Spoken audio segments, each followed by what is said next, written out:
What's going on, guys? Welcome back to the channel. Got a great video for you today. My name's Tanner. If it's the first time here, be sure to like this video, comment down below, and subscribe as well. Today what we're going to do is talk about 600 cc's versus 1000 cc bikes. So this has kind of been gone over before on other channels I've seen, but kind of wanted to give you my take on it and where I kind of see things, because I think a lot of people focus on, you know, if it's just for first-time riders, so to speak, but I think there's a lot more that plays into that. While that's very important, there's a bunch of other factors. So let's dive right down. This is my 2018 R1. Got a couple of videos as well on the channel already, but I definitely want to do way more videos with this bike. I love this bike to death. It's an absolute weapon. Just can't say enough good things about the Yamaha's done with this bike. So let's jump right in. So the first thing, 600 cc wise, is why would you get a 600 over 1000, right? So the big thing is it's going to be much lighter. Now 1000 cc bikes have come down in weight a lot since when they first came out, you know, 15 years ago or so, right when Honda, Yamaha, everyone was bumping up to 1000 from, you know, 900 cc bikes. They've come down a lot in weight, and they've utilized, you know, with R1M, carbon fiber. A lot of other companies are using carbon fiber. They've got a magnesium take, magnesium wheels. So it's much lighter, but 600 is even lighter than that. Much lighter, I would say. Some bikes 30, 40 pounds lighter, and you can really, really feel that. So it's going to be way easier to ride. Flickability is going to be way better. On track, it's going to be light years. In slow turns, 600s will absolutely leave 1000 cc bikes for dead. Doesn't matter who you are. I mean, barring a MotoGP, you know, professional rider of some sort, you're going to be faster than everyone. I see people on 250s passing 600s and 1000s in slow turns, just because you can take the turns that much sharper and faster.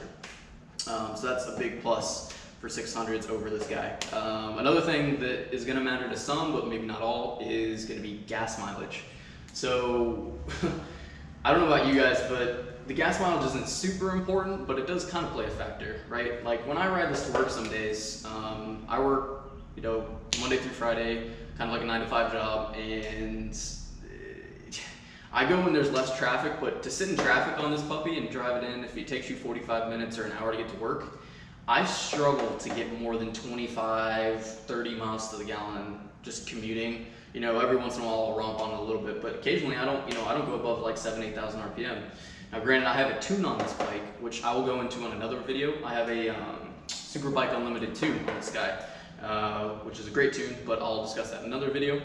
So yeah, but it's not the best on fuel. 600s are going to get way better gas mileage, even if it's tuned. If that's important to you, I would stray far away from 1000 cc, let alone one that's tuned, because it runs way richer. Yeah, just one thing that you know, it's not really a make or break for some people, but some people it may be important. So another thing is going to be against this guy. Some 1000s are, you know, like the V4R, which I've done a video on another one as well. This red line is not going to be as high as the 600 red line. It's just not. Most of these 600s now are 15,500, 16,000 RPM, which is ridiculous, but awesome. Like, don't get me wrong, they are absolute screamers, but they don't make as much power, you know, in the kind of the mid-range, upper RPM bands. You really have to romp on a 600, you know, past 9,000 RPM to get into the power band. So, you know, you get that initial kick. It's really exciting. It's kind of like the equivalent of coming onto cam on a car, where, you know, you hit like kind of like VTEC. People joke on around about, you know, when that VTEC kicks in, but you know, it's kind of personal preference. But the higher red line is cool. You get to explore the RPM band more. Super fun. This still revs to 14,000 RPM, which is ridiculously high as well. But you know, it's not as high as it could be, right? So that just comes down to the motor just being able to spin up faster, being smaller displacement. So typically a smaller displacement, less rotating mass kind of deal, you can spin the bike up, spin the motor up higher. Another thing that I kind of touched on, the easier to flick, that's just going to come down to rotating mass. Honestly, guys, the motor and just the clutch and spinning up the tire, it's going to be easier to flick because you have less inertia, less rotating mass on the crankshaft. So you can just flick the bike around quicker. It's not going to be as hard to turn that tire over. Tires play a part in that, but for the most part, honestly, it's just rotating mass. So super cool. That's kind of the big things. The only last thing I would say is if you're even my age, see, I'm 28 years old, no tickets, no points, nothing on my record, and it cost me $200 to insure this bike. Now, $200 a month, keep in mind. Now, I'm in Austin, Texas, which is a little bit higher than most states, but not by much. I've heard everyone from 165, 170 to over 250, 260 for this bike. So it's kind of expensive. That's like almost how much I pay for this bike per month. I have a really good rate on this bike, but I'm basically paying insurance what I pay for just to pay on this bike per month. So, take that for what it is, but it's something to keep in mind, especially if you're younger, your insurance premiums are higher.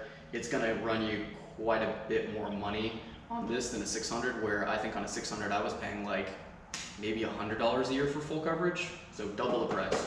So, I don't mind it, but it is something to consider, just cost of ownership. So, 1000cc, the big pros on that guy, there's a bunch, but I personally will touch on 5 that I think are really important. The big thing is going to be with any kind of new rider or anyone who is looking at a new bike is going to be if you're going to grow out of this bike, right? So most people go from 250s to 600s to 1000s or 600 to 1000s plus. There's this progression of buying small and learning and then getting higher and higher, which is good and a very smart thing to do, because you don't want to get into more power than you can handle, and this bike has way more power than the vast majority of people can handle ever, for that matter. So this bike, you won't grow out of it as quick. If you've ridden bikes before, it's possible to start on 1000 sport bike wise. I would not advise it, because even if you were the most smart rider and just not prone to making mistakes and you're very disciplined, it's very easy to get lulled into just going way faster than you ever should. Just on the street, it's so easy to get in trouble on this bike. Luckily I haven't yet, but it's really easy to do. So just something to consider. And it's great because you don't grow out of it, you keep the bike longer, you're not selling it and not feeling, hey, I don't have enough power anymore, I want more power. Like, I have to have, like, 600 isn't fast anymore. 600 is very fast. People just get used to the power and then think they need more because their buddies have 1000, or everyone wants more power at the end of the day. It's just human nature, at least for most guys and girls. It's just one of those things. But yeah, there's not much too further you can go up from 1000. There just isn't, barring something like like an H2. Barring that, I mean, you're still talking almost the same amount of power, stock for stock. It's got a little bit more power, but how much time are you going to spend at 13, 14,000 RPM on the street? Not much. Unless you're on track, then yeah, sure. The other thing is going to be easy to ride on highways. So if you're riding at 250 or 600, you will get absolutely blown around. Just if you've ever ridden a bike before on the highway and it's a little windy out, you will get blown around from side to side. This is going to be a lot more stable, it's a lot more planted, has a lot more weight. So that's a plus. I don't ride this too much on the highway because it is uncomfortable, to say the least, especially if you're taller, but for shorter trips, it's much better than a 600. The other thing's going to be, the obvious, is going to be way more power. So just way more power at the end of the day, guys. You're talking on the small end, maybe, on a newer bike at least, 40, 50 more horsepower. On the big end, up to 80 to 90. Some of these bikes are pumping out 220, 200 V4s, 230 horsepower. Like, that is ungodly, ridiculous, insane. This bike tuned right now is probably almost 200 wheel horsepower because I've tuned, block off plates, full exhaust, everything. Yeah, it's going to be exponentially more power. There's no comparison in that regard. The other thing that's going to be a huge plus over 600 is the 1000s, just like any flagship car or bike, it's going to get all the tech first from MotoGP. So all the suspension setups, all the electronics. This has the full, electronics package from slide control, wheelie control, launch control, ABS. I mean, it's got everything you could ever want and then some. So it's going to be way easier, if you are using this as a first-time sport bike but you've ridden before. The electronics will help you a lot. They'll kind of carry that burden for you if you do get into trouble. You just put it on, riding mode 4, rain mode, it will save you even if you're being an idiot. Yeah, so in that regard, it's doable, but if you want all the technology first, if you want the best of the best, you have to get 1000 because they're the ones who get it first, and then it trickles down to the 600s. The last thing is going to be way better high-speed cornering. So, like I was touching on earlier with the 600s, with low-speed turning because it's lighter, the 1000 is going to be way better at high-speed cornering, just all day. Just because you have, again, higher rotating mass, the bike's planted, and it's going to want to stay on line. With wherever you're putting the bike, wherever you're looking in that corner, it's going to want to just stick and stay. As long as you know what you're doing, it's just going to be way more stable at high speeds. So that's the last thing. But yeah, tell me what you guys think. What do you guys like about 600s versus 1000s? Tell me if you guys like this video, and stick around. There'll be a lot more videos coming to you guys soon. Take care. Have a good day.